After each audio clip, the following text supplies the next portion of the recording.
Assalamualaikum warahmatullahi wabarakatuh. Perkenalkan, nama saya Iva Adila dengan nomor induk mahasiswa 860411311. Di sini saya akan mempraktekkan gaya magnet dan gaya listrik statis. Gaya listrik statis dan magnet. Gaya adalah tarikan atau dorongan yang mempengaruhi suatu benda. Listrik statis adalah gaya yang timbul akibat adanya muatan listrik yang diam. Benda dapat bermuatan listrik misalnya pada sisir yang digosokkan pada rambut. Gaya magnet adalah gaya yang timbul akibat interaksi antara dua benda magnetik.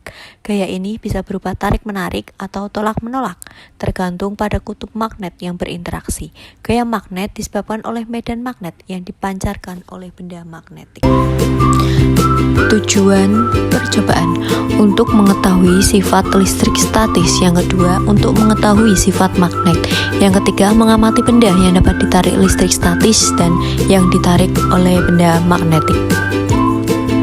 Untuk alat dan bahan yang digunakan untuk menguji listrik statis ada sisir, potongan kertas, dan juga rambut. Sedangkan untuk magnetik kita ada benang, kertas, jarum, gunting, penggaris, dan magnet. Di sini kita sudah sediakan sisir dan potongan kertas kecil untuk melihat apakah setelah kita menyisir rambut menggunakan sisir plastik, potongan kertas kecil bisa menempel. Coba kita lihat ya.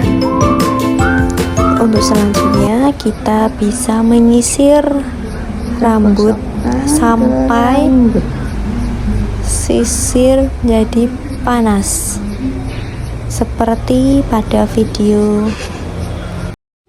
Setelah sisir digosokkan pada rambut, kita bisa lihat apa yang terjadi. Selanjutnya kita ke praktikum uji magnetik dengan bahan-bahan seperti gambar di atas. Langkah kerja, dekatkan magnet atau batang ke benda dan amati yang akan terjadi. Apakah benda yang ditempelkan ke magnet itu bisa tertarik atau tidak? Kita tempelkan magnet ke benang dan ini yang terjadi. Magnet tidak dapat menempel ke benang.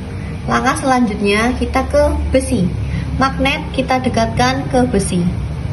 Kita amati yang terjadi. Hasilnya adalah besi menempel ke magnet. Bisa dilihat, besi bisa menempel. Selanjutnya kita ke penggaris. Apakah magnet bisa menempel ke penggaris?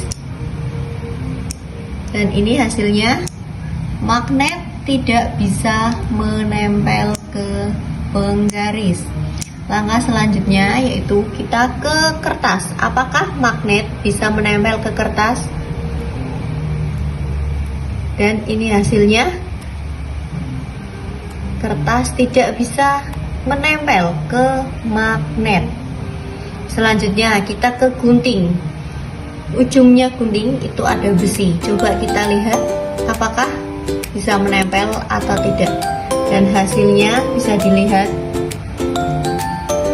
magnet bisa menempel ke dalam besi gunting.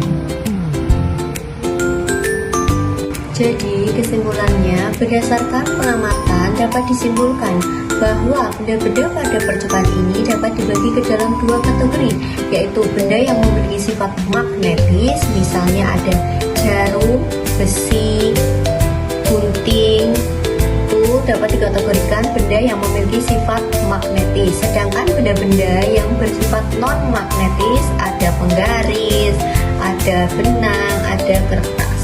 Sekian presentasi dari saya, mohon maaf apabila ada kesalahan. Terima kasih. Wassalamualaikum warahmatullahi wabarakatuh.